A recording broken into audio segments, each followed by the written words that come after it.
Fala, vida boa! Você está acostumado a pegar, fazer controlar tudo do celular ou então de um sistema supervisório. Agora imagine se você não tiver rede, imagine se não tem aquele computador para você monitorar o processo, não tem backup, não tem fibra ótica, não tem Wi-Fi, não tem nada.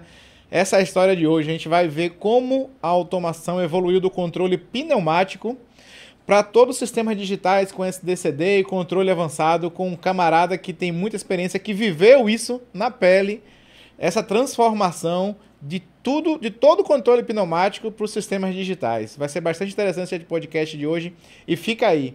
Aproveita e segue a gente lá no Instagram, Automação com Vinho. Vai ser bem legal, a gente fala dos temas que vão surgir aqui no podcast, os convidados, manda um pouquinho... Dá um pouquinho do que está surgindo aqui no podcast, vai aparecendo lá no Instagram. Aproveita se você puder também, quiser ajudar o canal, seja membro, tem um botãozinho aqui embaixo, você pode ser membro do canal, R$ 7,99 por mês. Você vai ajudar a gente aqui, contribuir com que a gente consiga manter essa estrutura e trazer diversos convidados que tenham relevância no mercado de automação e que tenha principalmente conteúdo, né, para compartilhar com a gente e distribuir esse conhecimento. Joia? Eu sou César Feijó, docente e integrador de sistemas há mais de 25 anos e vou justamente aproveitar essa minha experiência como docente para chamar o convidado ali. E aí, como é que era, como é que funcionava, extrair os perrengues que ele passou, as noites mal dormidas, as noites perdidas, na verdade, né? E os problemas que aconteceram ao longo da sua carreira e, basicamente, a experiência vivida, né? O camarada hoje é bom. Hoje recebo o Genaro Plech Neto, que construiu sua trajetória na refinaria Landulfo Alves, na RLAM, da Petrobras, aqui em Mataripe. De operador de painel pneumático a supervisor envolvido na implantação dos sistemas digitais. Genaro acompanhou de perto algumas das maiores transformações tecnológicas da indústria de processos. Genaro, obrigado pela sua presença, mestre. Oi, meu amigo César. Valeu. Muito obrigado por estar aqui também. Mergulhador, não botei aqui não, mas é mergulhador também. Quando foi que você percebeu que saindo daquele... Na automação do pneumático deu aquele estralo, né? Assim, pô, tô saindo do pneumático, indo pro controle digital e que mudou tudo e não tem mais volta.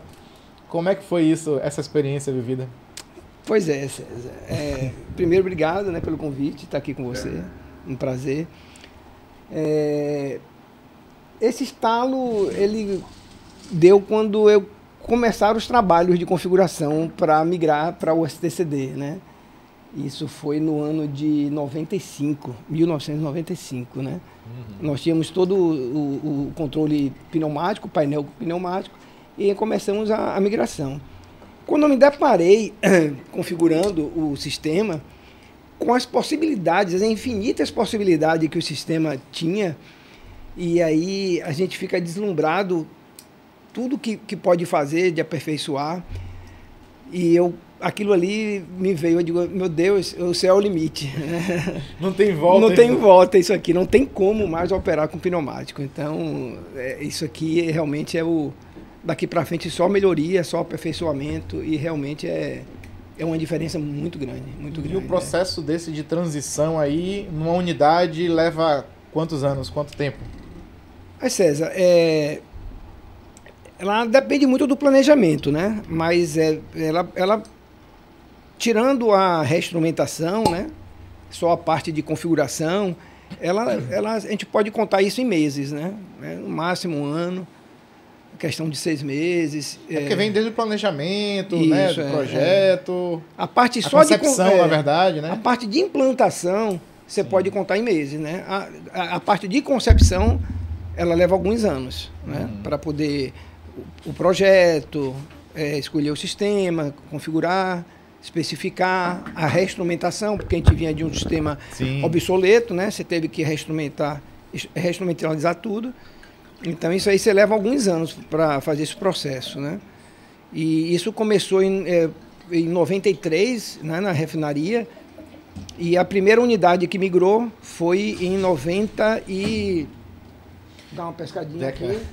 Foi em 96. Foi a primeira unidade que começou já a operar com... Então, a gente levou uns 3 anos aí, quando começaram os trabalhos. Sim. Vamos? Vamos. Vamos brindar aqui. Saúde. Saúde. Já tinha experimentado? Não. O vinho sem álcool? Sem álcool. Como eu não bebo, então pra mim tá... Oi? Como eu não posso beber álcool, né? Pra Aí mim tá uma luva, pra mim é uma delícia. Conta um pouquinho pra gente entender, né? Como é que era essa instrumentação pneumática, né? Por que você chama de instrumentação pneumática? Bem, vamos falar do painel de controle, né? Porque hoje, mesmo com SCCD, a gente tem alguns elementos finais que ainda são pneumáticos, né?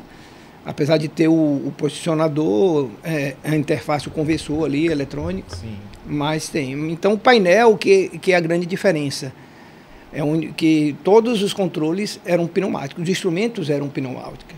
Então, são instrumentos físicos, não são instrumentos virtuais.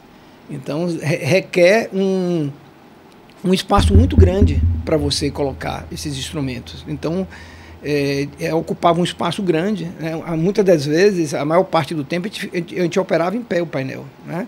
Porque você tinha que deslocar de um lado para o outro.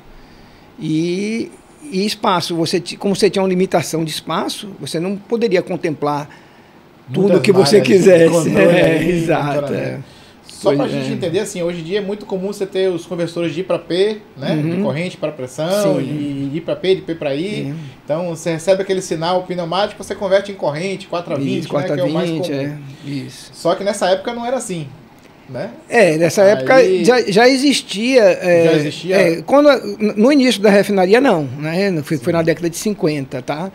Mas a partir da década de 80, já tinha algumas coisas eletrônicas, tá bom? Então, aí tinha alguns conversores. Mas antes, realmente, no começo não tinha. Era tudo pneumático, né? Era tudo... Saía sinal pneumático do painel e ia para o campo. Assim que voltava. Então, eram instrumentos mecânicos, né? Com fole. Então, assim, a confiabilidade, a probabilidade disso dar um problema era muito grande, né? Os registradores eram cartas com penas, né? Com tinta, que tinha que repor a tinta, tem que tirar a carta. Aquele papel embolava tudo. Pois é. Então, assim, é uma evolução assim, não tem... o fato de você estar com as malhas todas individuais, sem uma dificuldade física de você estar interligando as malhas, qualquer intervenção de mudança na estratégia de controle é muito trabalho, né? Que você tem que fazer isso fisicamente, né, no painel. E hoje com SCCD não, hoje é maravilha. Vamos explorar um pouquinho mais essa questão aí, assim, que tamanho eram os painéis, como é que foram essas reduções de tamanho de painel, né? Em relação, a parte física é muito, a diferença é muito grande, né? Porque o painel, você tem ideia, assim, uns 10 metros de distância, né? Uma unidade grande, obviamente. Sim. Com uma unidade menor, né? A gente está falando de uma refinaria, as unidades pequenas foram se desativando, né? Ao longo do tempo, e as unidades eram unidades grandes. Então, os painéis eram grandes também, né? Então, tinha 10 metros, né? Entre uma extremidade e outra do painel. Sim. E o painel, ele limita você, porque o painel você tem que ter o controle na área, tá? Então, existe as opções, né? De você ter esse controle no local ou ter esse controle de distância. Rede, né? Não tinha rede, então, obrigatoriamente, o controle tinha que ser local. Você não tinha opção. Então, as pessoas podem escolher em ter o controle local, tem algumas vantagens, tem as desvantagens, mas com o painel pneumático não tinha. Você não podia, não tinha opção, era ali ou ali. Quanto maior o comprimento, né, da tubulação, pior. Não tem, você tem que botar booster, né, exato. Aí impede, né? Não dificulta, na verdade. Então, assim, aí quando veio o STCD, aí se estudou, né? Se que ia colocar, o STCD ia ficar no campo próximo, onde estava o painel pneumático, né? Sim. Ou se iria colocar ele, né, estrategicamente distante. Com isso, a gente tem segurança, se tiver qualquer acidente, a gente preserva o controle, né? E você tem também, você centraliza os comandos, as decisões, as tomadas de decisões, porque todas as plantas vão estar juntas ali uma da outra. Sim. E aí, quando você não sei se você participou da ideia do conceitual do projeto em si, mas vocês optaram por ter esse controle local, por ter esse controle centralizado? A gente não participou, já foi, o conceito foi anterior, e optou em deixar a distância, né? Deixou distante, devia ter, César... É porque você trocou toda a instrumentação, né? Toda a instrumentação. Exatamente, toda a instrumentação veio nova, né? Aí, com a instrumentação nova, então muda, né? Aí você consegue, o sinal de corrente você consegue transmitir por distâncias maiores, sem tanta dificuldade? Não, na verdade não é assim que funciona. Na verdade, as estações de controle do SCCD, elas ficaram no campo, tá? Ela fica no campo. Sim. As estações de controle, tá bom? Onde estão os controladores virtuais. Mas as IHMs, as interfaces homem-máquina, essas sim ficaram distante da planta. E aí a comunicação era feita pela VNet. Mas você colocou as remotas do STCD, você fala próximo, onde estavam os controladores pneumáticos? Os controladores, assim, as estações de controle, sim. As controladoras, as FCS, as estações de controle. As estações de operação, né, as IHM, aí sim que a gente levou pela rede. Isso. Então, essas estações queriam. E como a distância era grande, então a gente tinha os conversores óticos. Então, ela era transmitida via fibra ótica, tá? Era redundante, tudo redundante é uma maravilha, né? Ela é redundante e cada rede dessa ia por um caminho distinto, e ainda assim houve problemas, sempre tem problema, né? Mesmo assim é um projeto muito bem pensado, né? Foi um projeto muito bem pensado. O que é que acontece? Quando você tem unidades que, em termos de distância, ela fica uma após a outra. Então, mesmo essas redes indo por caminhos distintos, ela teria que se encontrar nessa unidade que estaria antes de outras, né? E aí esse ponto é o ponto crítico. Então, teve uma certa vez que teve um incêndio dentro se eu não me engano, foi uma estação de no-break, e aí afetou as duas redes. E aí as unidades que estavam após essa unidade, ela caiu, derrubou. Perdeu comunicação. As controladoras controlam, tá? Mas localmente elas mantêm, mas você perde o acesso. Perde o acesso, tá? Teve todo um processo de migração quando foi escolhido colocar o controle, a operação distante de lá. Inicialmente a gente não migrou, porque a gente passou para o STCD com a unidade operando, né? Foi uma passagem quente, né? Teve algumas unidades novas que partiram totalmente pelo SCCD, tá? Isso teve todo um planejamento, um treinamento. Mas a maioria das unidades, elas migraram a quente, malha por malha, para o SCCD. Aí, quando foi feita essa migração, essa IHM, ela ficava no campo, do lado do painel, tá? Durante a migração? Durante a migração. Ela passou toda a migração, essa ICS ficou lá.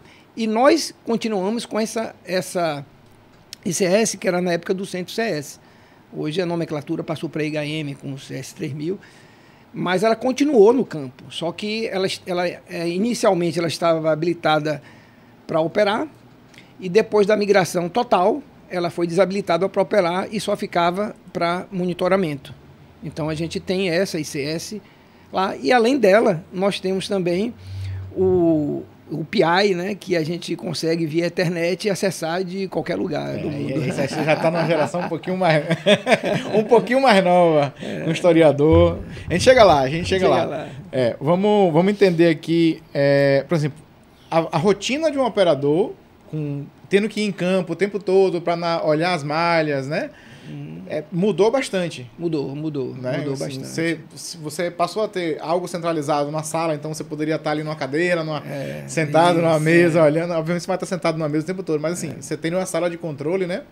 Onde você consegue monitorar as diversas malhas. E você anteriormente tinha que ir... Na verdade, da forma que era o painel antigamente, o SCCD ele permite isso, se você quiser. Só é tirar o painel do painel pneumático e botar as estações de controle, tá? Então, é uma questão de concepção, Então foi a escolha, como você perguntou, foi feita para ficar, mas se nós quiséssemos, isso fez uma falta. Porque o costume do operador era a gente fazer o controle, ir na área, né, fazer o ajuste necessário.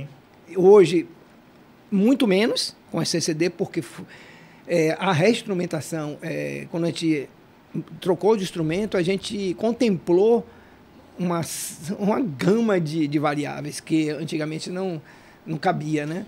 Uhum. Então, isso facilitou bastante. Mas, então, hoje, atualmente, tem muito menos necessidade de uma intervenção no campo do que quando era o painel pneumático. Mas nós fazíamos a intervenção no campo e rapidamente a gente voltava para a sala para olhar. Isso a gente não perdeu totalmente, porque a gente consegue ver isso. Não só pela estação, que fica lá sem acesso à operação, para não ter conflito com o operador que está no controle, distante, né? Então pode ficar 2 pessoas controlando distante. Como também em todos os computadores que tiverem disponíveis, a gente consegue ver. Só tem um delay que muda, né? Quando está pela internet. E o que apresentava de mais problema nessa época? Quais eram os principais problemas que você tinha no controle pneumático? O pneumático... Que deixou de existir? Muitos problemas. Muitos problemas, tanto no campo como no painel, né? A gente ficava dando pancadinha para desprender, parava a carta. O tempo de resposta era um absurdo, a gente não contemplava tudo. A sensação que tinha é que a gente não estava conseguindo enxergar o processo como um todo, tá? Então, como a gente não conseguia ter todas as variáveis, a gente não conseguia se antecipar a um problema. Não conseguia. Aí tem que esperar as principais variáveis sair, apresentar o desvio para poder correr atrás do prejuízo. Hoje a gente consegue fazer muitos controles antecipatórios, né? Sim. A gama de variáveis. O controle avançado hoje é muito... Também, o controle avançado também. O controle antecipatório, o controle avançado. Então, é uma maravilha hoje, né? Então, fez um pouco de falta nesse sentido, né? De a gente fazer o controle... ir no campo, né, fazer algum ajuste necessário e voltava, e era mais rápido, né? Como o controle hoje está distante, quem faz o controle, ele não tem acesso a ir no campo e depois ver o resultado da correção dele. Sim. E em termos de segurança, mudou muito? Você não... Sim, mudou, né? A gente tinha os painéis de relé, né, antigamente, e a confiabilidade também é menor, né? A gente tinha um painel pneumático e tinha um travamento separado. Colava muito contato. Então Então, a gente, apesar de o sistema de intertravamento ele não ter... a gente não manipulava ele constantemente, ele ficava lá funcionando, o importante era funcionar bem, né? Uhum. Então, a gente não era uma coisa muito corriqueira, né? Mas, eventualmente, acontecia algum problema, né? Mas não era muito o pneumático, né? Hoje em dia é mais confiável, né? E em termos de quantidade de operadores, isso influenciou muito? Influenciou. Se deslocou muito operador de área para poder... Sim. Em relação à segurança, só para fechar o tópico... Sim. A gente teve alguns perrengues na passagem, né? Teve algumas paradas de equipamento, de unidade, por conta de alguns ajustes, que eu acho que isso seria um melhor planejamento, né? Tinha uns testes de malha, mas a gente não fazia esses testes com unidade, né? Era ponto a ponto, entendeu? E em operador, quando o operador estava no painel... Já que você voltou para a segurança... A segurança funcional não... Eu até subi o livro de Eric caiu aqui, coitado. Eita. Deixa eu deixar o livro de Eric aqui. Você consegue colocar aí? Sim. Abre isso, o fundo dele. Show. Ele caiu aí. A segurança funciona... Bom, a 61511 não existia, né? Obviamente. Então, como é que se pensava em segurança nessa época? Do pneumático? Qual era o intertravamento de segurança que você tinha? Sim, vamos lá. Os intertravamentos de segurança, eles ficavam principalmente nos equipamentos críticos e que demandava uma segurança que poderiam colocar em risco a segurança da unidade das pessoas, né? Uhum. Então, os equipamentos de porte, para proteger tanto os equipamentos como as pessoas, né? As instalações. Então, esses equipamentos, ele tinha um sistema separado. Então, era um sistema de intertravamento com relé, né? Na época do pneumático. E a filosofia continuou a mesma com o SCCD, porém passou por SIS, que é o Sistema Integrado de Segurança, né? Então, instrumentado, né? De segurança. Sim. Então, a filosofia ficou a mesma, só mudou de um painel de relé para um SIS. Tá? Mas os equipamentos de porte, os compressores, o forno, né? E as máquinas de grande porte, as variáveis de risco, né?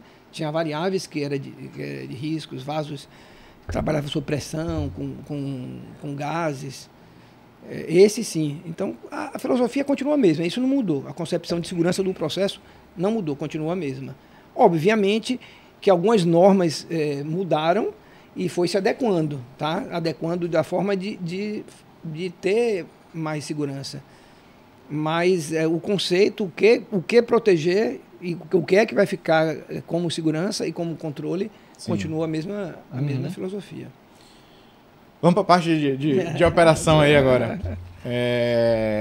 Como é que mudou? Porque assim, alguns operadores conseguem se adaptar, provavelmente, né? Porque a mudança para o controle digital, então outros estão acostumados, ou seja por idade, ou seja porque não queria se adaptar, ou tinha mais dificuldade de alguma forma. Como é que foi essa questão de adaptação do lado humano, né? Das pessoas a essa evolução? Na década de 80, a grande maioria dos operadores, eles não tinham conhecimento muito conhecimento de instrumentação, tá? A formação normalmente era feita pela própria empresa, era um curso de formação. Então ele não tinha conhecimento, então isso gerava um pouco, obviamente, de insegurança em determinadas interferências, né, para a pessoa fazer. Então, quando veio o STCD também, não mudou, né? As pessoas ficavam questionando um pouco, inseguras, mas o trabalho foi feito todo um treinamento, né, que foi feito por a gente, então a gente conseguiu resolver. Com o tempo, as pessoas vão mudando, vão se aposentando, vão saindo e vai entrando pessoas novas, né? Então, houve entrada de muita gente nova, com formação técnica, com conhecimento, e isso foi favorecendo, né, para a migração. As pessoas que tinham um pouco mais de dificuldade, então elas que demoravam mais um pouco de aprender, elas demorava mais um pouco de operar o STCD, né? Era um processo mais lento, né? Mas a migração foi tranquila, né? Foi capacitando as pessoas, capacitando. A questão do número de pessoas, né? A gente teve, como o controle subiu, a gente não poderia deixar uma pessoa sozinha no controle, né? Se a pessoa tivesse um problema, ia ficar sem. Então tiveram que subir 2 pessoas. Então isso comprometeu um pouco o efetivo. Então, com o tempo, isso foi se ajustando, que é um processo normal. E eu acredito também não é só a influência do SCCD, né? A automação da unidade como um todo. O SCCD, claro, que contribuiu, né? Mas você diminui o volume quando você automatiza o processo, né? Você diminui o volume de serviço, né? Então, reduz o número de serviços, e, consequentemente, poderia reduzir o número de pessoas ou não, mas a capacidade, né, a qualificação das pessoas muda, né? Muda. Isso aí muda com certeza. Houve a qualificação né, e as pessoas foi suficiente para fazer a transição, para manter operando, e cada ano que se passava ia se qualificando mais gente e mais gente assumindo, né? A operação com SCCD, tá? Quando eu vou implementar um sistema novo hoje de automação, a primeira coisa que eu vou é no operador entender como é que ele faz, né? Como é que ele opera. Isso normalmente é o primeiro passo que a gente trabalha. Existiu esse trabalho junto com a operação de como é que funcionava, quais são os pontos críticos, qual é a visão, na verdade, né? A percepção que você tinha dos problemas que aconteciam e do que tinha que ser feito para poder, quando migrasse para um SDCD, o que seria modificado? Em termos de pessoal, a capacitação foi feita ao longo da configuração, né? Até porque não tinha como você capacitar a pessoa toda antecipadamente em um sistema que não existia ainda, né? Só na máquina, sem controle. Então, nós começamos a capacitar a partir do momento que a gente tinha uma configuração, que a gente fazia as simulações já com a unidade, com as malhas da unidade, tá? Então, a gente foi fazendo a capacitação durante o processo de configuração. Você pegava uma malha lá e ia treinando os operadores. Sim. Deixava o sistema pneumático operando em paralelo? Não, assim, a gente fazia um simulador offline, ele separado, tá? Tinha um ICS e a gente tinha um recurso de simulação que a gente simulava. Ok. Então não era diretamente. Você começou fazendo simulação? Sim. Primeiro passo, primeira etapa, né, digamos assim. Exatamente. Treinou com simulação. E aí depois, como é que migra? A gente migrou depois que essas pessoas já tinham se ambientado, né, com a interface, com o IHM, certo, com os controladores virtuais, setpoint, botar no manual e vários outros recursos que não existiam, que passou a existir. Então o curso foi para isso, tá? Não era uma coisa também muito distante, porque as pessoas já sabiam o que era um controlador. Só que ele deixava de ser físico e ia ser virtual. A forma de acessar que mudava. Mas você não pegou uma pessoa do zero. Sim. Então, a partir do momento que a pessoa já já conhece, já sabe o que é controle. Já sabe o que é controle, né? Só vai deixar de estar pegando um instrumento pneumático e indo para um virtual lá, um desenho, né? Então, a partir do momento que a pessoa já estava capacitada, a gente montou e a transição era sendo feita do lado do painel pneumático. Então, ficava o painel pneumático operando e uma IHM do lado. Então, o operador passava a malha. Vamos passar a malha tal. Então, você botava ela no campo, pelo bypass, controlando malha por malha, tá? E aí ia migrando. E aí passava. Então, ficava uma pessoa no painel e outra pessoa e foi passando malha por malha. Isso levou alguns meses até migrar todas as malhas. E tinha muito ir e vir, porque deu errado e aí você voltava? Sim. Porque... eu não digo ir e vir, né? Mas ir e precisar corrigir. E conviver um pouco para poder corrigir. Sim. Então, mas aí você deixava a malha no manual por um período? A gente fez todo um trabalho, César. Antes, a gente levantou todos os parâmetros dos instrumentos, né? O PID, basicamente. Tinha alguns outros instrumentos específicos, né? Malha de forno, por exemplo. Nós fizemos a coleta de todos os parâmetros dos instrumentos antigos, que ali era o nosso ponto inicial, era a referência para a gente fazer os ajustes. Obviamente que ia precisar ajustar, né? Porque você tem um tempo de resposta no instrumento pneumático diferente do SCCD. Enfim, mas a gente fez todo esse trabalho de sintonia. Então, passava a malha, a instrumentação do lado da operação, ia fazendo esse ajuste, e a gente ia aceitando, migrando, né? Migrando malha por malha. Então, assim, foi um processo devagar, né? Mas que, graças a Deus, deu tudo certo. Não, outras migrações já devem ter sido feitas depois, provavelmente, né? Já de lá, evoluções, né? Não, teve. Agora a gente está com... A gente entrou com o Centro CS, né? Agora está com o CS 3000. 3000. Foi já depois do ano 2000, que lá a gente começou o processo de SCCD da configuração em 95, 96 já veio uma unidade, depois em 97 já veio outra. E depois do ano 2000, que eu não lembro exatamente o ano, com a mudança, né? Que aí a base tanto do Workstation, da estação de trabalho, como das IHMs, passou a ser do Unix para o Windows. E aí o CS3000 veio com essa é a principal diferença do CS3000. E aí se mudou. Aí foi mudando, teve que desenhar todas as telas novamente, né? Todo esse trabalho. E aí foi migrando. E aí saiu aqueles computadores, né? Do específico. Sim. Manteve o mesmo console, que a gente já tinha um console lá, e botou as telas de LCD e com um computador. Que aí trabalhava com janelas, podia abrir janelas, né? Então, essa interface ficou mais amigável ainda do que já era, né? No Unix lá. No Unix, E o que mudou principalmente, assim, o conceito de janelas, né? Obviamente, uma mais parecida com um DOS, né? Só para quem entender, quem não tá...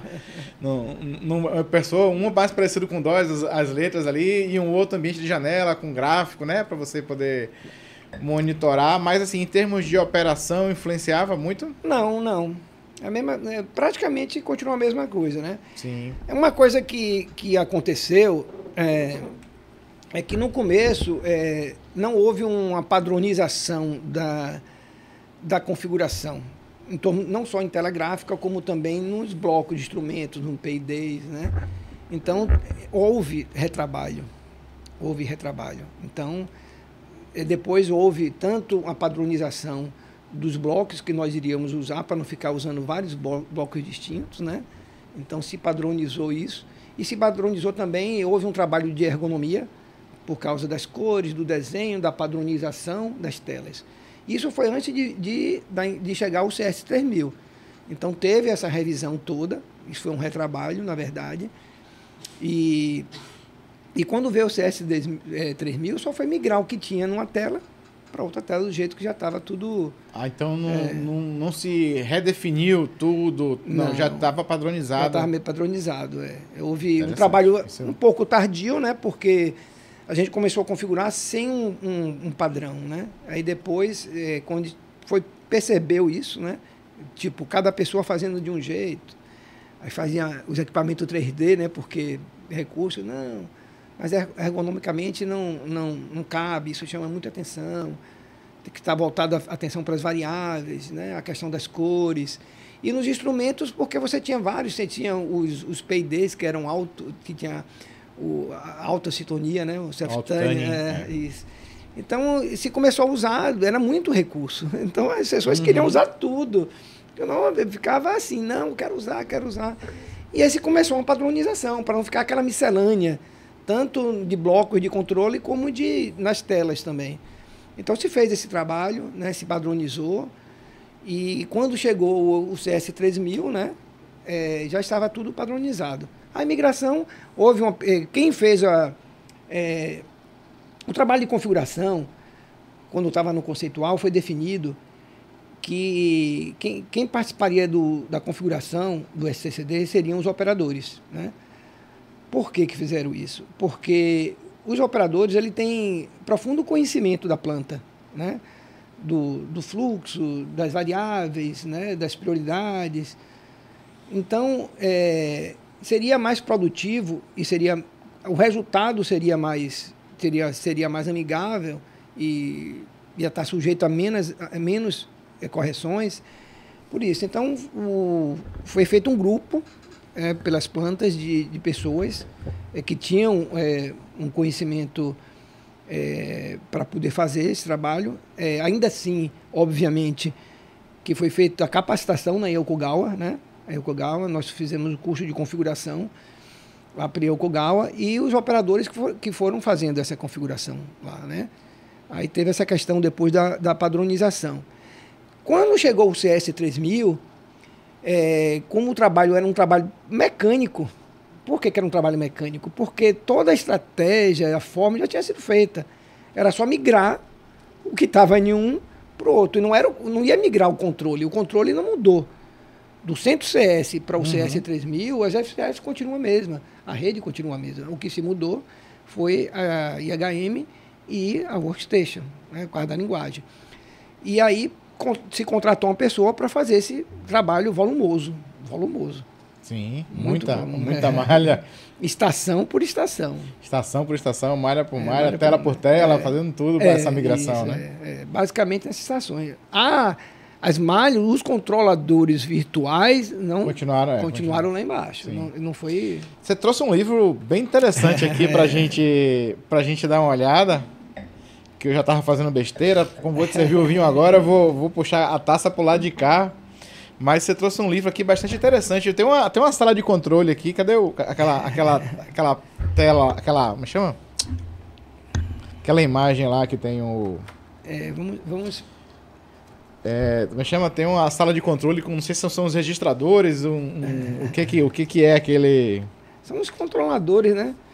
Tem umas coisas interessantes, né? Que os equipamentos, quando a refinaria foi fundada, chegaram de boa parte dele. O que é esse livro aqui? O que é esse livro aqui? Ele conta a história da refinaria. Esse livro aqui, César, ele é um livro, né? Que trata dos 50 anos da Petrobras, tá? Certo. Da Petrobras, não, corrigindo. Ele da trata refinaria. Da refinaria, porque a refinaria ela é mais antiga do que a Petrobras, né? Sim. Então é de 1950, que quando foi 17 de setembro de 50, quando começou a operar a refinaria, ao ano 2000. Então são 50 anos da refinaria, tá? Certo. A Petrobras ela foi fundada em 53. Então é uma homenagem aqui aos 50 anos da refinaria, né? Então ela conta toda uma história aqui até o ano 2000, tá? E nesse ano 2000 a gente já estava com STCD. Aí então tem essa história aqui do STCD. Tem não só do STCD, né? Mas o painel está aqui perto já. Aqui é isso que você quer ver, né? Sim. Isso aqui era uma... Você pegou essa sala lá? Não, essa... Já não estava mais assim, não, né? Ainda não sou tão velho assim. Essa daí, provavelmente, deve ser da unidade 1, que é bem antiga. Essa unidade já foi desativada, da década de 50. Produziu o quê? Não, ela é uma unidade de destilação. Destilação, né? Então... ela de destilação atmosférica, se não me engano. Ela já foi desativada já. Então, há muito tempo. Então, ela é o painel mais antigo que tem lá. Não alcancei ele, não. Eu não tenho a cidade toda. Eu nasci em 65, então eu não alcancei isso aqui, não. Esse aqui era o operador? Era o operador de painel. Esse aqui estava de capacete, não? Você usava capacete nessa época? Sim, capacete. Você vê que aqui está de manga curta, né? Então, quando eu entrei lá, fugindo um pouquinho da questão da automação, né? Mas quando eu entrei lá, tanto as normas de segurança na parte de automação, de processo, mas tinha também as normas de trabalho, de segurança de trabalho. Então, quando eu entrei lá, a cultura, muitas pessoas não usavam capacete, não usavam protetor, porque não tinha uma regulamentação, né? Então, e quando eu entrei, quando tinha pouco tempo que tinha tido essa mudança. Então, houve sim ainda uma resistência, para essas mudanças. Então tinha gente ainda que não usava. E era manga curta, mas depois de alguns acidentes, de queimadura, então a gente passou a usar manga comprida. E a partir da década de, principalmente 90, né? Essa cultura começou a... Mudou, foi forte, porque teve, por causa dos registros de acidente, então isso começou a mudar muito, muito. A Petrobras, ela ficou muito... ela deu muita ênfase à questão de segurança, né? Sim. E aí você vê o cara com manga curta, né? Interessante. O que tem legal aqui? Tem muita coisa aqui. Cadê aquela foto que você me mostrou aí de como é que era recebido? Isso aqui é legal, velho. Isso aqui é legal. Isso aqui é o primeiro relatório de turno da primeira refinaria do Brasil aqui, ó. Então, a passagem de turno aí? É o relatório de turno para passar no turno, exatamente, tá? Então aqui ele tem dizendo domingo, 17 de setembro de 1950, né? Às 15h30, né? Que é quando os turnos eram 15h30, né? Era 15 horas, se não me engano. Bombeando com a J101, né? A bomba de carga. Sim. É introduzido o primeiro óleo cru no sistema da refinaria. Com isso, entrou em funcionamento a primeira refinaria do Brasil. Escrito na mão, né? Hoje é tudo, o relatório é feito no sistema, no computador, né? Então, isso aí é o primeiro relatório. Né? Essa primeira e a assinatura lá no papel, de como é que é ele daí. Ele aqui, é esse aqui, tá vendo? Ele que tá mais ampliado aqui. Então, esse livro é muito legal. Ele conta toda a história em diversos aspectos, tá? Sim. Ele fala também do local, das proximidades que teve. Tem muita história, César, lá. Tem muita história e a gente que conviveu isso, quando a gente lê essas histórias, né? Os saveiros, né? Que chegavam, os equipamentos chegando em saveiro, tá vendo? E aí o saveiro encostava na areia? Isso. Era uma fazenda lá, né? A fazenda ali, o nome da refinaria, quando era Petrobras, era a primeira refinaria para Mataripe, quando era do Conselho Nacional de Petróleo. E aí, quando se criou a Petrobras em 1953, ela passou a chamar... na verdade, ela continuou como uma refinaria de Mataripe, porque Mataripe era o rio que tem ali, que é Mataripe, né? É Rio dos Papagaios, Mataripe, na língua indígena, se eu não me engano. Mataripe quer dizer... Mataripe, Rio dos Papagaios. Rio dos Papagaios, né? Ali é Mataripe, é o rio ali. Então, E depois, e se eu não me engano, em 57, ela passou a chamar Refinaria Landulfo Alves de Mataripe, em homenagem ao interventor do estado da Bahia, que foi senador Landulfo Alves, que era uma das pessoas que brigaram muito pela questão do petróleo é nosso, né? Sim. Do petróleo ser de estatal, enfim. E aí aqui, na época... Aí os saveiros... Era uma fazenda, e nessa fazenda tinha tipo um atracadouro, né? Então o saveiro, como não tinha estrada... O saveiro é um barco de madeira. É tradicional aqui do nosso Recôncavo. Exato. Né? Mas por que não é do Recôncavo para saber o que é um saveiro, né? É verdade. É um barco de madeira que ele atracava, chegava na areia lá e atracadouro, mas tinha um atracadouro. No livro conta que tinha um atracadouro, porque era uma fazenda ali, e aí tinha um atracadouro, né? Descarregava tudo na mão. Na mão, aqui você vai ver, essas fotos são muito... tem uns tanques aqui que são empurrados. Aqui não tinha estrada, César, tá? A estrada foi aberta depois. Então, pra você ter ideia, o transporte para Salvador é muito difícil. Então, se criou uma vila lá em Mataripe, que moravam os trabalhadores que não tinham como se deslocar. Então tinha vila, teve cinema, teve mercado. A cidade de Candeias veio daí? A cidade de Candeias já existia, porque o primeiro posto de petróleo foi lá em Candeias, tá? Certo. Mas ela cresceu muito. Foi aparecendo, criando bairros para absorver essas pessoas. Mas o primeiro posto de petróleo comercial foi em Candeias, tá? O primeiro posto de petróleo foi em Blobato, que tem lá aí na Ujo Marco. Mas ele não era comercial, né? Ele não era viável. E aí o primeiro foi um dos motivos... Da refinaria aí para lá. Isso, que levou pra ficar próximo do poço, isso. Era uma refinaria pequena na época, né? Hoje se processa mais de 300 mil barris de petróleo, mas na época era um volume muito pequeno. O volume né? também era muito pequeno, muito né? Pequeno, em 1950, nem se tinha veículos Aí rodando, a entrada né? da refinaria, né? E essa foto legal que você... Esse pórtico é onde está ali hoje a entrada do mesmo local? É no mesmo local, isso aí. No mesmo local. Então, aqui tem rapidinho. As fotos interessantes. Essa aqui que você quer ver. Não, rapidinho. Isso aqui... Me explica como é que está essa disposição. Pronto, aqui. Vamos lá aqui. Aqui é o Rio Mataripe, tá vendo? Certo. Que deságua aqui. A refinaria, ela começou... Aqui é Baía de Todos os Santos. Baía de Todos os Santos, né? Aqui pro lado de cá, a gente está indo pro lado de Madre de Deus, que na verdade, a refinaria Landulfo Alves, ela fica no município de São Francisco do Conde. Porém, ela é mais próxima de Candeias, apesar de ficar dentro de São Francisco do Conde. A cidade de Candeias está junto ali, colado, exatamente. Ela, e exato, São Francisco do Conde está lá no... Pois, exato. Mas ela está dentro do limite. Pertence a São Francisco do Conde. Certo. Positivo. Então aqui, Ilha de Maré está mais ou menos por aqui, não aparece, né? Sim. Ela não aparece aqui no mapa, mas ela está aqui próximo também. E tem o Rio Mataripe. Então a refinaria começou aqui colado com o Rio Mataripe, tá? Só que quando a refinaria foi crescendo, ela precisava ampliar. Então ela passou do rio para o lado de cá e também passou para o outro lado aqui. Tem um Rio São Paulo que passa por aqui também, que eu não estou enxergando ele, mas ele está aqui, o Rio São Paulo, se não me engano. Se você conseguir ler aí. Aqui não está falando o nome do rio, não. Tá bom. Aí o Mataripe está falando aqui. Está aqui, né? Rio, Caipé, eu acho. São Paulo é para lá. É pro lado de cá. Aí... Então começou nessa região. Aqui, do lado de cá do rio. Do lado de cá do rio, isso. Certo. Pro lado de Candeias, né?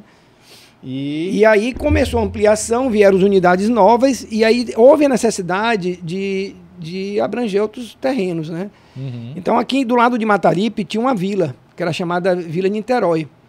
Que era o pessoal que trabalhava na própria refinaria ou não? Não era. Já tinha um pessoal que, eu não sei se esse pessoal chegou e essa vila veio proveniente das pessoas que trabalhavam lá, porque as pessoas atravessavam de canoa para ir nessa vila, comprar coisas lá, né? Enfim, e atravessava de canoa ali. Então, depois, quando essa refinaria... Isso aqui era atravessada de canoa, você fala? De canoa, Aí, quando teve necessidade de criar, aí se ampliou, né? Então, a refinaria veio abrangendo esses terrenos todos. E aqui, se você olhar, tá tendo, um parque de tanques, tá vendo? Sim. Essas esferas aqui, digamos assim, né? Uhum. A esfera que eu digo círculos, né? Que são Sim. tanques, na verdade. As esferas ficam pro lado de cá.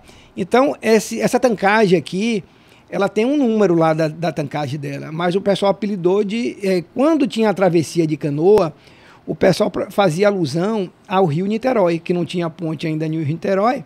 A Baía de Guanabara. É, a Baía de Guanabara, que atravessava para ir para Niterói. Então ficou chamado de Niterói, né? Essa vila de Niterói. Sim. E aí quando se construiu esse parque de tanque, o parque de tanque ficou apelidado de Parque Niterói, né? Por conta dessa vila que tinha ali de Niterói, Sim. né? E aqui em cima ficou o Parque Bela Vista, que são tudo nomenclatura nossa lá, mas eles têm uns tags específicos, cada planta dessa, né, de estocagem. E aqui, essas fotos que são interessantes, né? Sim, como é que... alocava os tanques aí, né? Isso aqui é eles instalando o tanque aí? Conduzindo o tanque para o lugar que ia ele ficar, né? Em cima de rolete? Aqui tá na água aqui, velho. Aí, ele tá na água aqui. Isso aqui é areia, água, não sei o quê? Água aqui. É água mesmo? Aqui na água, dentro da água aqui, tá? E caramba! Tem uns cabos aqui que tá... Mas é porque foi aterrado? É porque... Não, a dificuldade de deslocamento mesmo, para deslocar, movimentação, não entrava máquina, tem lugar que é o acesso a máquinas. Então teve muita coisa que foi feito desse jeito, no braço. Assim, no braço, literalmente no braço. Essa foto é muito legal também, tá vendo? Sim. Isso é um tanque aí, tá vendo? Então, isso foram os primeiros. Aqui tem uma vista aérea da refinaria, tá? Ela não está pegando a refinaria toda, aqui são as tochas, tá vendo? Tem os canais de captação de água. Sim. E aqui é o Rio Mataripe. Passa as aqui está Niterói. Aí está Niterói. E aqui é o Rio de Janeiro. É o Rio de Janeiro e Niterói. Aqui é onde está o Bela Vista? Bela Vista, é para de cá. cá. Isso, os tetos flutuantes. Sim. E aquela foto, os tanques estavam sendo descarregados em que... Não se sabe, né? Aqui. Mas, sendo o início, ela começou por aqui, né? Ela começou nessa área aqui. Sim. Então, provavelmente foi alguma coisa nessa região aqui. Aqui era muito menor, né? A tancagem era aqui, era muito menor, então... Exatamente, porque aqui... Aí já veio depois, então... Aqui é depois, aqui é um lugar alto, inclusive, né? Então aqui não ia ter água. Essa tancagem aqui é da planta de lubrificante parafina. Então é coisa mais recente, da década de 70. E a tancagem, provavelmente, aquela tancagem, acredito eu, que deveria ser aqui. Nessa região aqui. Perto daqui, que essa planta aqui, você tem uma via principal que divide a refinaria aqui. Então aqui é a planta de combustíveis, as plantas de combustíveis. E aqui nessa via principal tem a planta de lubrificante, as plantas de lubrificante parafina. Então, esses tanques, eles serviam as unidades de combustíveis, as primeiras unidades. Não tinha planta de parafina na década de 50, na década de 60. Sim. Então, esses tanques eram para aqui. Exatamente onde eles ficavam, não sei. Mas não era aqui no Niterói, que veio depois. E mudou muita coisa, muita coisa. As ampliações eram unidades novas. E ela já refinava o óleo de Candeias? Sim. Ou ela foi feita para refinar o óleo de Candeias? De Candeias. Isso, em 50. Depois, os outros poços da Bahia que vieram aparecendo, né? E aí foi fazendo um mix. Inclusive, a nossa parafina é uma das melhores do mundo por conta da qualidade do nosso petróleo parafínico, entendeu? Então, a nossa parafina é muito boa. Né? Só que a produção de petróleo de campo aqui na Bahia está... Sim, onshore não... isso, está pequena e acaba ficando até inviável comercialmente, né? Mas tem ainda como retirar, mas fica com custo mais... Para uma empresa grande tirar, começa a ficar dispendioso, né? Sim. E voltando agora, evoluindo aqui, né? Já que você comentou do PI lá, então dos historiadores... Sim. Você pegou essa transição também de entrar nos historiadores, de começar a ter históricos de dados, e você poder monitorar de qualquer lugar? Sim. Históricos de longo prazo. O que vocês ganharam com isso? Em termos a gente... Porque o pessoal do PI, da OSI, vende bem a ferramenta, né? Mas realmente é muito boa, sem dúvida nenhuma. Mas, assim... Qual é o seu depoimento de quem utilizou a ferramenta em termos de historiador, de ganhos que vocês tiveram? A gente tem o acesso remoto, né? Então, o corpo gerencial, ele tem acesso a todos os dados das plantas de qualquer lugar. Então, acompanhamento. Além disso, você pode ter software que trabalha com essas variáveis, né? Não estou falando de controle avançado, eu estou falando de acompanhamento mesmo, da gerencial das variáveis, principalmente as principais variáveis. Além disso, você tem a questão da aquisição de dados, porque o SCCD, apesar de ser estupidamente melhor do que o pneumático, né, não tem nem comparação, porque a gente pode configurar, mas ainda assim, você não pode sair registrando, por exemplo, vou botar 1 segundo de registro em todas as minhas variáveis. Não, você não vai conseguir. Você vai ter que ter um critério para fazer. Mas ainda assim pega muita coisa. Sim. Mas o PI, o monitoramento, o céu é o limite, velho. Aí ele aquisita dados só quando tem variação, então você consegue registrar, inclusive, para você fazer análise de ocorrências, de acidentes, a gente usa o PI. Porque todas as variáveis são... Como ele historiou tudo que foi acontecendo, todo o desvio que foi ocorrendo, né? Então você monta consegue rastrear. Isso, você consegue montar as variáveis, uma do lado da outra em cima, para você ver o histórico que aconteceu. Né? Então, assim, sem comentários, velho. Não tem como você dizer que o sistema é muito bom, muito bom. O que eu acho que dos pontos que eu comentei aqui, assim, né, que eu vi, em termos de produtividade, vocês conseguiram medir logo em sequência o quanto vocês conseguiram produzir com o controle pneumático, com o sistema digital? Houve ganho de produtividade? A gente consegue com o SCCD, e principalmente com o controle avançado, mas o SCCD já ajudou muito de a gente apertar a margem de especificação dos produtos. Tá? Sim, em termos de qualidade... A gente não consegue fazer milagre. Isso. Então, os gargalos dos processos, dos equipamentos, isso o SCCD não vai resolver. Tá? E a gente sabe que existe nas plantas. Né? A gente tem parada de manutenção de época a época. É uma coisa que a gente não comentou aqui. Quando teve a reinstrumentalização da planta para receber o SCCD, obviamente que a gente aproveitou e a gente já introduziu uma série de variáveis que não eram monitoradas. Né? A gente não vai perder. Pô, você vai botar de uma máquina de porte e você vai ficar monitorando meia dúzia de variáveis, né, falando. Então, assim, a gente jogou muita coisa. Não só em termos de controle e monitoramento, mas também de automação. Então, se você tem ideia, demorou. Então, assim, por exemplo, muito instrumento conseguiu fazer logo, tá? Mas alguns teve que esperar o quê? A parada programada de manutenção. Porque demandaria de serviço de corte, de solda. É invasivo, né? Você tinha que... e alguns serviços de corte e solda a gente conseguiu liberar com a unidade operando com todo cuidado, cumprido todas as normas, tá? Dentro da unidade. A gente conseguiu, a gente fez esse trabalho, eu participei dele. Então foi um trabalho bem metódico, entendeu, César? Mas tinha alguns que não tinha jeito, que não tinha como liberar aquele trecho, aquele sistema, porque não tinha reserva, entendeu? Não tinha opção. Então esses nós tivemos que esperar. Então tudo isso que eu estou falando, ele vai ajudar no controle, na automação e na performance da unidade, obviamente. É como eu te falei, no painel pneumático, você não conseguia antecipar os problemas, porque você não tinha acompanhamento de muitas variáveis, tá? A gente tinha ali o que permitia, o que o espaço permitia para ter. A gente tinha uns multiplexadores de temperatura, mas a gente não tinha isso numa grande quantidade, e não tinha o tempo todo. Né? Então, uma RIS, a gente tinha 3 estações lá na nossa frente. E aí, quando veio o SCCD, ele ajudou muito no controle e na especificação do produto. Então, quando isso permitia, e os equipamentos não tinham gargalo de produção, de aumentar, a gente conseguia, sim.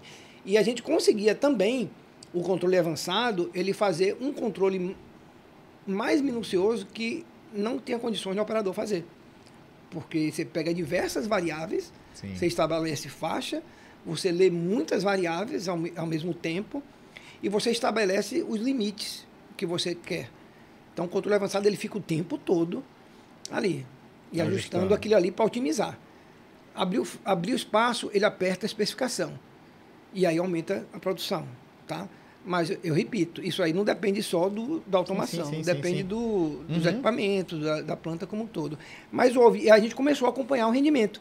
No STCD, nós colocamos lá o rendimento instantâneo, a produção, né, quando estava rendimento. Então, se tivesse espaço, a gente apertava a especificação para aumentar o rendimento. Né?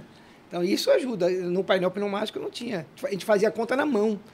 E não era uma conta muito precisa, porque você pega Tinha umas tabelas já prontas sim, lá. Né? Colado no painel. Colado. Você conhece, né? Não sei não. Tem umas tabelas prontas que ficava olhando. Então, assim, o SCD não precisa. Você bota o algoritmo que você quiser ali dentro. Olha, Sim. Carga diferente, com densidade diferente, que a gente tinha que botar as tabelas com os coeficientes, não precisa. Mas CCD, você vai lá, clica, esquece, qual é a carga? A carga passou aqui, você mudou a carga, ele já ajusta tudo. Fora isso, os algoritmos que você pode criar. Tem os blocos padrões e tem os blocos que você bota o que você quiser ali, velho. Você escreve o que você quer ali dentro, tabela de sequência, carta lógica. Então, isso influencia muito, ajuda muito, né? Mas não vai fazer milagre, né? Mas houve. Porém, os gargalos da unidade não permitiram que a gente tivesse um ganho grande, né? Não permite. Porque o maior gargalo não era a automação. Nosso, às vezes, no caso, né? O gargalo de produção normalmente está onde? Né? Não é em todas as unidades. No nosso caso, os equipamentos, né? Instalações. Por exemplo, lá na unidade de desparafinação, a gente tinha um compressor que a gente precisava resfriar a unidade para separar o óleo da parafina. Então, esse compressor... Ele é dimensionado para uma determinada carga. Você vai aumentando, vai chegar uma hora que ele está no limite dele. Todo aberto, se você botar mais, ele vai começar a perder e não vai conseguir esfriar. Aí você perde a especificação. Então, você tem a limitação da planta. Sim. Né, como todo, de um equipamento específico. Para qual ela foi dimensionada, né? Por volume de produção que ela foi dimensionada. Né? E alguns outros gargalos que, porventura, pode aparecer em questão de manutenção, né? Porque manutenção programada, não dá para fazer, tem que esperar a unidade parar, ou então a manutenção está demorada realmente, equipamento de um porte maior, que às vezes não tem reserva. Me conta um pouquinho, assim, como é que era esse relacionamento? Obviamente, todo mundo tinha um mesmo propósito, que era colocar, né? Fazer esse retrofit na planta, digamos assim. Mas sempre existe a turma da engenharia, das instalações, querendo parar. Não, porque daqui 1 minuto, 5 minutos para eu instalar um sensor, colocar alguma coisa. E o pessoal da produção, não posso parar, porque eu tenho... Como é que era esse relacionamento aí entre a turma da engenharia e o pessoal da operação querendo produzir? Na verdade, a engenharia em si, ela não tinha muito essa expectativa, não. Ela era mais alinhada com a operação, assim, porque ela era bem realista, né? Sim. A operação mostrava e ela, tô vendo. Mas, assim, Tô vendo uma coisa, tô gostando é outra. Tinha as demandas para fazer e algumas demandas sabia que tem que esperar, né? O problema é quando tinha alguma coisa crítica para se fazer. Esse era o problema. E você conviver com a situação crítica, né? E normalmente envolvia quem? Manutenção. Sim. Né? E poderia envolver engenharia? Sim. Às vezes era uma solução que demandava da engenharia e não da manutenção. Aí sim. Por quê? Quando era crítica. Mas quando não era crítica e se esperava a parada de manutenção para fazer a intervenção, né? Obviamente que não era bem simples assim. Às vezes tinha manutenção que não demandava da parada de manutenção, mas que por outros motivos demorava também. E aí tinha essa... Na verdade, era mais ao contrário, né? Não era tipo assim, ou a engenharia ou a manutenção quer fazer e você não quer deixar. Normalmente era ao contrário. A gente da operação queria, mas existia assim, mas tem a produção, tem as metas, tem um prazo de parada de manutenção. Então, normalmente, era meio que invertida essa pergunta. Era ao contrário, né? Era ao contrário, né? Interessante. Porque tinha um tempo, tinha um planejamento para fazer as coisas, né? Então, a questão da engenharia era programado, o que se podia fazer, quando a unidade operando fazia, o que não podia, esperava, né?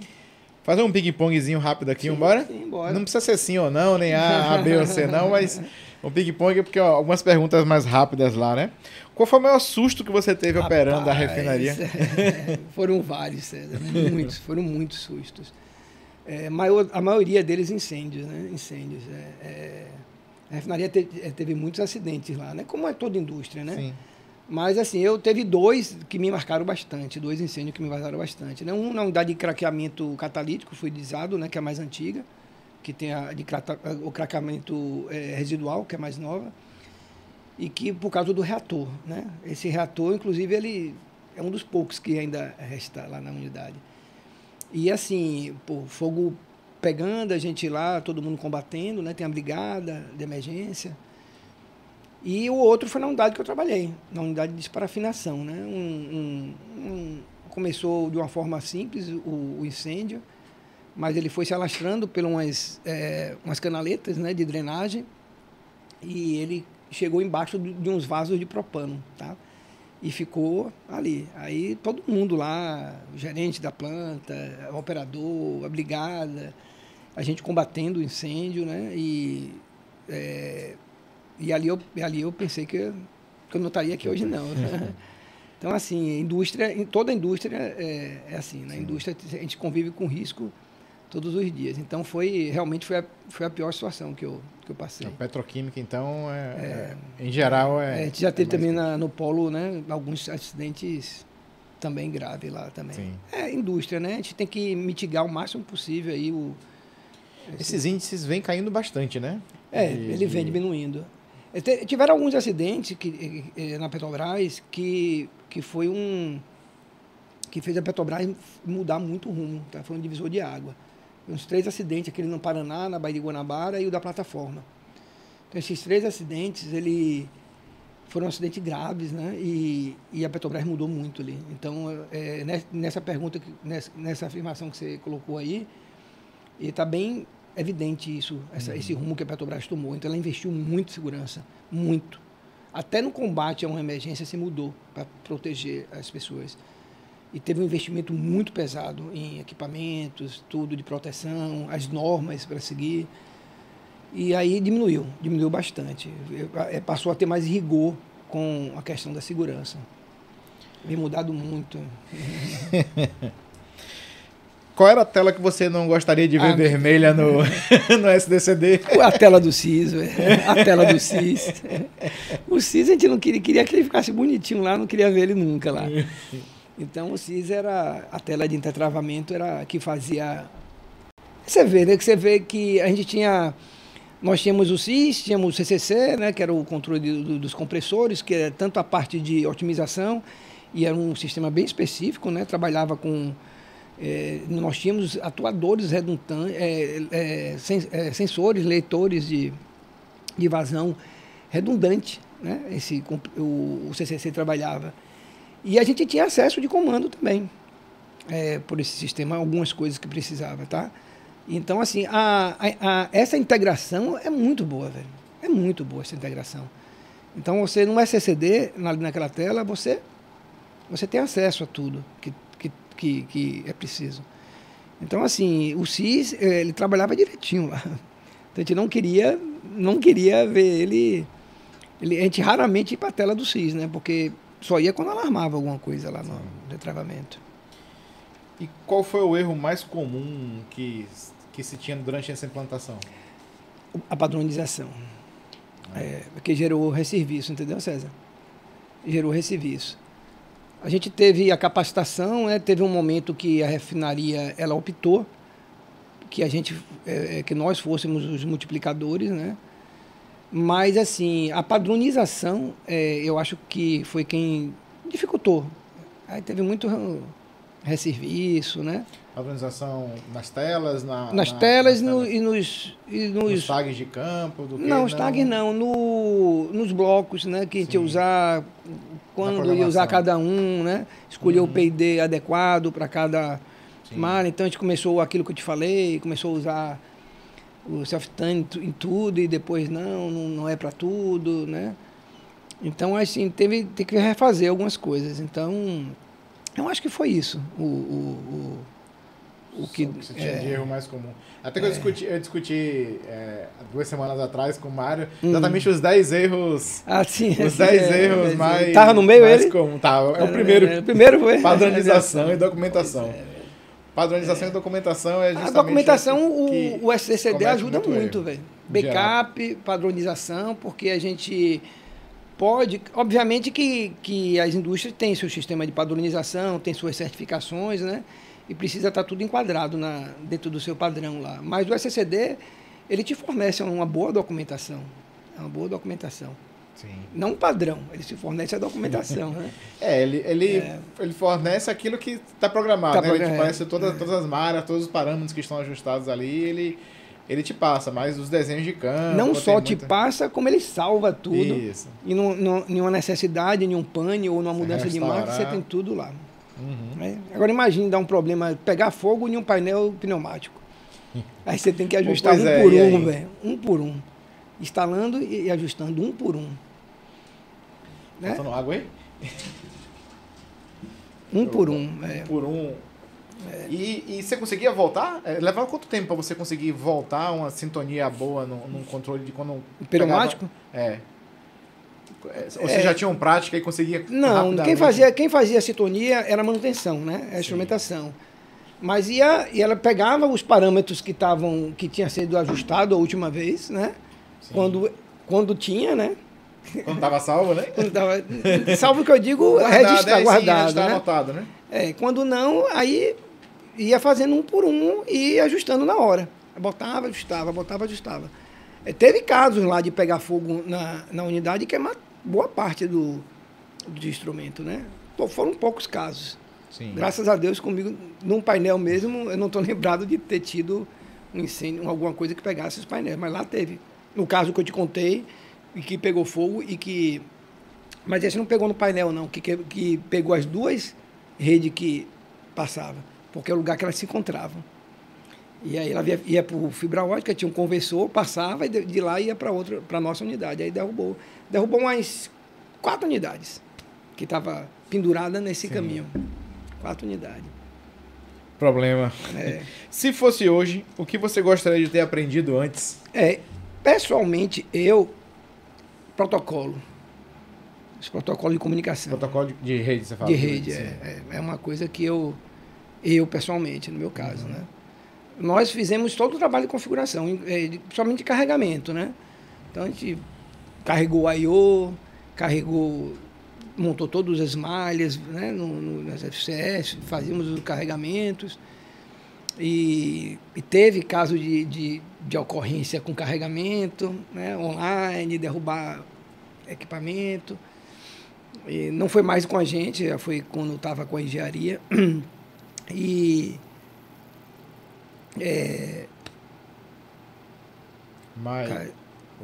Esqueci a pergunta. Então, estava perguntando o que você gostaria de ter aprendido. Você falou a parte de redes, né? Sim, aí no carregamento a parte de rede, de protocolo, ficou por último, né? Sim. Ficou por último. Então, assim, foi uma coisa que eu tive que eu não tinha visto ainda. Tá? Apesar do SCCD também... não se usava, né? Não se tinha rede, né? Pois é. E assim, o SCCD, apesar de ser, como eu te disse, é virtual, é um bloco, é um algoritmo, mas a gente sabe o que é aquilo ali. É um controlador. Seja ele virtual ou físico, ele vai trabalhar da mesma forma. Sim. Pode ter mais recursos ou menos facilidade. Mas a rede eu nunca tinha trabalhado.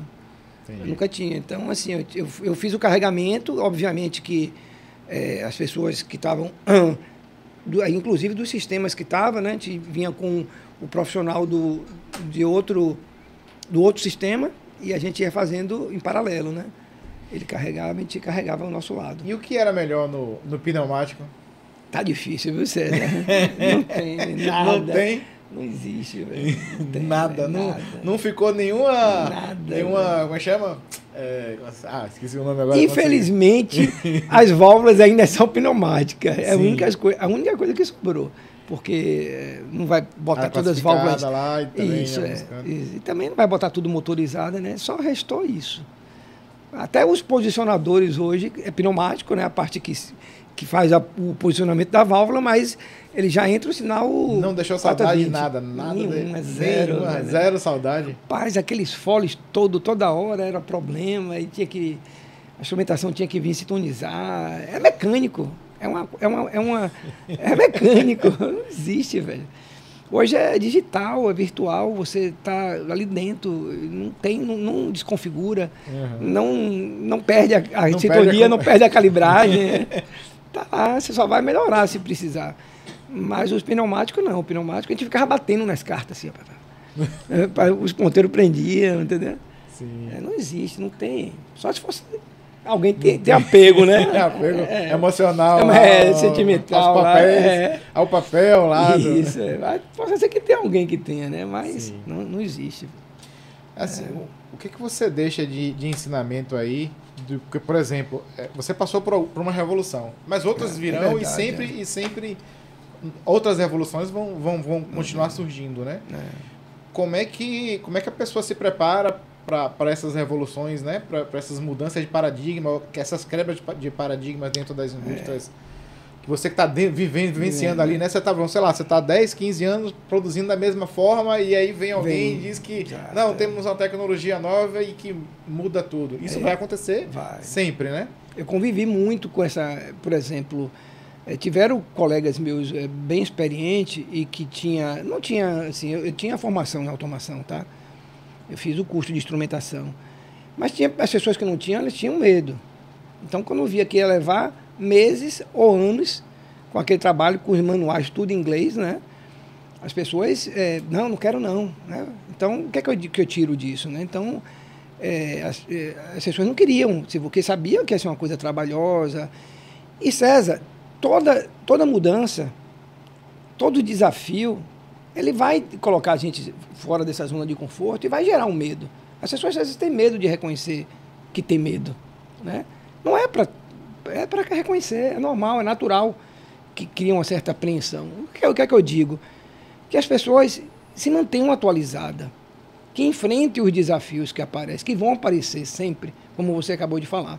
Sempre vai ter mudanças, sempre vai ter atualizações, mas eu não imagino nem onde é que isso vai parar, né? Porque é tão rápido as mudanças. Então, que você acompanhe, se mantenha atualizado, que você enfrente os desafios, né, vocês, e que enfrentem seus medos, superem seus medos, né, controlem ele, porque é natural que possa vir a ter. Então, as mudanças, ele faz isso, como todo mundo sabe, ele vai tirar você daquela zona de conforto. Vai gerar uma ansiedade, né, um receio, um medo. E aí, quando as pessoas falavam isso para mim, tá com medo? Sim, natural que tenha. Você deve ter tido na sua... Então, bastante, né? Bastante. Porque aparece, é um desafio, é uma mudança. Mas você tem que ter o quê? A vontade de você superar aquilo. E é muito gratificante. Eu sou muito grato. Foram alguns anos da minha vida que eu passei nesse processo e que eu sou muito grato, porque além de ter aprendido muito, foi muito gratificante, César. Você vê aquilo tudo funcionando, né? O sistema, né? Não tem comparação. Tudo que, assim, como eu digo, o céu é o limite. Você pode, o gargalo não é mais o sistema, o gargalo é a planta. Né? Porque o sistema de controle, você pode tudo. Joia. Algum tema a gente não abordou aqui? Esqueceu de falar? Muita coisa.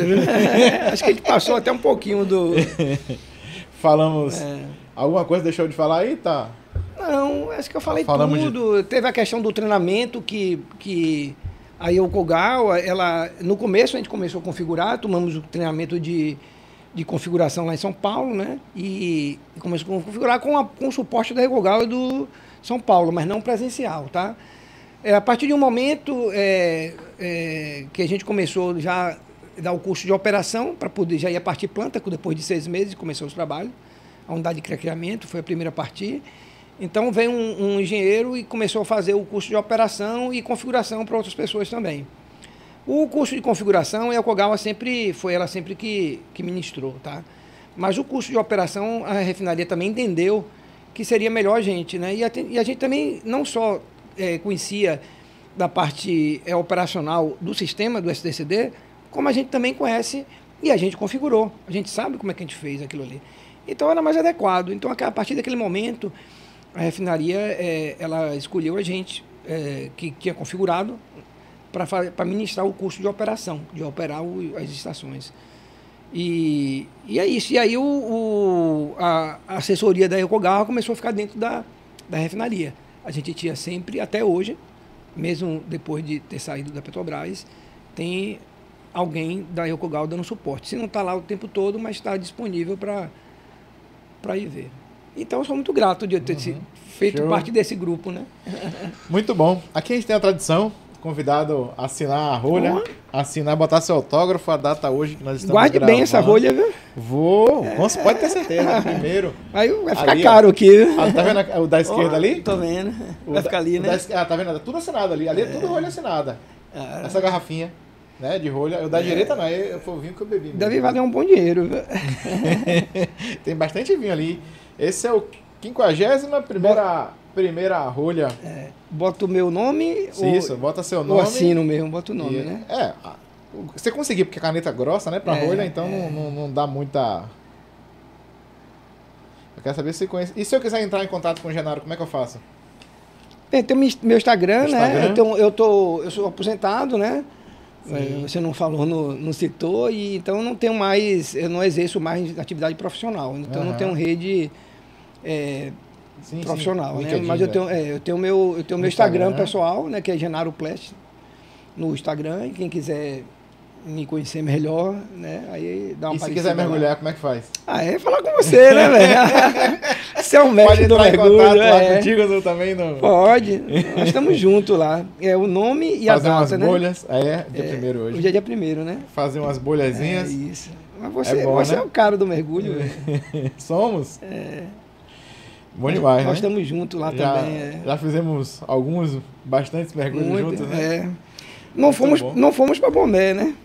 Pois a gente foi separado, né? Foi separado, Foi separado. Deixa eu mostrar pra turma aqui. Isso. Boa. Aqui. O homem aqui, ó. O autógrafo do homem. Um prazer, César, estar aqui. E o vinho. Conversa boa, nunca mais tinha te visto. Fazia um tempo que não se via, né? Verdade. Olha o vinho do homem aqui. O vinho sem álcool, esse Merlot. Vinô, né? Da vinícola Vinô. Agora já fica a dica aí, se você quiser. Sim, agora eu não posso tomar álcool, então. Com já certeza. Tem essa opção aí. Joia? Genaro, olha a chuva. Trovoada aí. Obrigado pela presença aqui. Muito bom. Participação, muito bom mesmo. Pessoal, você que ficou até aqui, muito obrigado. Se quiser entrar em contato com a gente, vai lá no automaçãoconvinho@gmail ou então no Instagram, entre em contato e vem apresentar sua solução ou de algum tema que você queira abordar aqui no podcast, vai ser bastante interessante. Segue a gente no Instagram, Automação com Vinho, e valeu, gente. Obrigado. Tchau.